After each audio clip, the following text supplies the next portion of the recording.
ya deni la Kenya.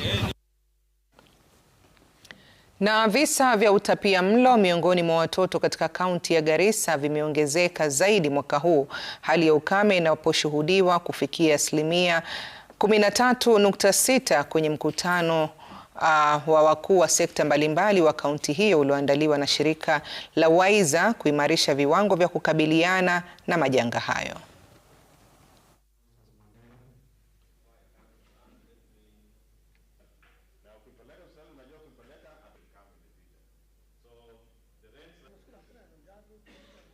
Malnutrition is very high.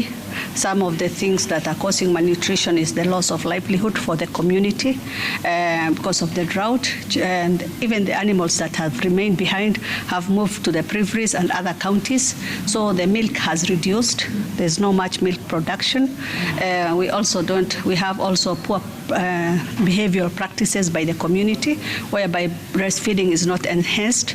We are not doing so well in exclusive breastfeeding. We are around 60 or 70% according to the KDHIS. Tunajua ya kwamba tukiwa na hali ya anga, tukiwa na mfuriko, mambo ya lishe iko na shida. Tukiwa na hii mambo ya kiangazi, pia watoto wanatezeka hali ya lishe, yani nutrition. Kwa hivyo tunawafundisha venye wanatumia hali ya anga na lishe.